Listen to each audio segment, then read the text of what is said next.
Oke, kali ini kita bakal ngebongkar sebuah kerangka berpikir yang menarik banget, yaitu dari manual konselor Kristen. Yuk, langsung aja kita bedah bareng-bareng.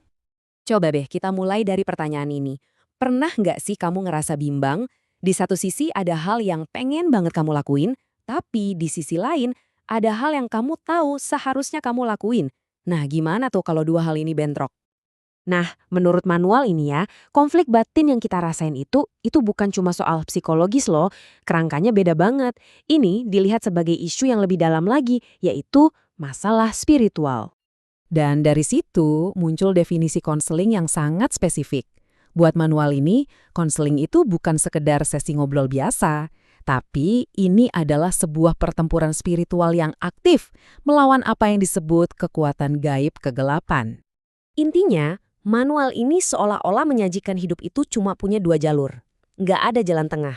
Pilihannya jelas, hidup ikutin perasaan atau hidup ikutin apa kata Tuhan. Dan tema ini jadi fondasi dari semua pendekatannya.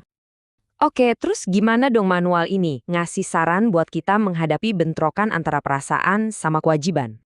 Jadi konflik utamanya ya ini, pilihan antara hidup yang dipimpin sama perasaan, yang kita semua tahu kan bisa naik turun banget, atau hidup yang berorientasi pada apa yang disebutnya perintah, yang dianggap tetap dan gak akan goyah.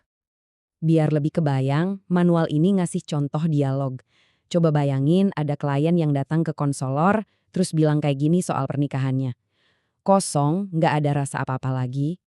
Nah, coba perhatiin respons konselornya. Bukannya fokus ke perasaan cinta yang hilang, dia justru langsung geser fokusnya ke tindakan atau perintah untuk saling mengasihi. Mungkin pas denger itu, kita langsung mikir, loh, bukannya itu munafik namanya? Nah, manual ini udah ngantisipasi banget pertanyaan ini. Wajar kan kalau kita mikir, bertindak tanpa perasaan itu rasanya nggak tulus, nggak jujur. Dan disinilah argumen utamanya muncul. Menurut manual ini, tindakan yang benar itu harus duluan. Perasaan yang benar itu nanti nyusul. Jadi bukan sebaliknya ya. Logikanya benar-benar dibalik. Filosofi ini nggak cuma jadi teori loh. Ini beneran dijadiin semacam alat bantu praktis buat kita ngambil keputusan sehari-hari. Bahkan manual ini sampai nyediain lembar kerja khusus. Gunanya buat apa? Buat memetakan secara visual dua jalur pengambilan keputusan tadi. Prosesnya dibuat sangat jelas dan memaksa kita milih. Mau mulai dari apa yang Tuhan inginkan yang katanya bakal bawa kebahagiaan jangka panjang, atau mau mulai dari apa yang aku inginkan, yang kata manual ini ujung-ujungnya malah bikin menderita. Konsekuensinya digambarkan hitam putih banget. Menurut teks, ini perang batin antara keinginan dan perintah ini sebenarnya bukan hal yang baru. Ini punya akar yang dalam, yaitu pola-pola perilaku yang mendasar. Manual ini mencoba melacak sumber tindakan-tindakan berdosa ke 4 tema inti. Dan tema-tema ini diidentifikasi dari kisah Alkitab tentang Adam dan Hawa. Jadi, buat konselor yang pakai metode ini, tugasnya bukan cuma nyelesain masalah di permukaan. Justru yang paling penting adalah menggali lebih dalam buat nemuin dari 4 pola tadi, mana sih yang jadi akar masalahnya. Ini langsung membawa kita ke pertanyaan yang cukup berat, yaitu soal tanggung jawab pribadi. Dan manual ini ngebahasnya secara langsung, gak tanggung-tanggung. Misalnya, gimana soal kegilaan sesaat? Situasi di mana seseorang kayaknya lepas kendali total.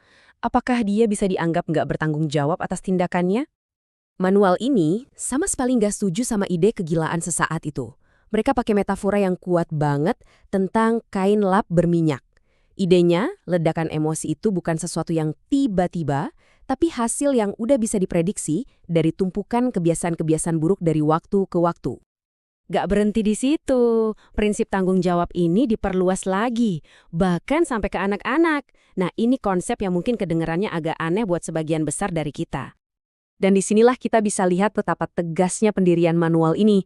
Menurut mereka, tanggung jawab atas dosa itu dimulai sejak hari pertama kita hidup. Ujung-ujungnya, semua model ini dibalun di atas satu gagasan utama yang radikal. Kamu jangan nunggu merasa benar untuk bertindak benar. Sebaliknya, bertindaklah yang benar, nanti perasaan benar itu akan datang. Jadi, kerangka kerja ini ngasih satu jawaban yang tegas banget. Kepatuhan dulu, perasaan belakangan. Titik. Dan ini ninggalin kita semua dengan satu pertanyaan yang dalam banget buat direnungin. Seberapa besar sih kuasa yang seharusnya kita kasih ke perasaan kita dalam ngejalanin hidup?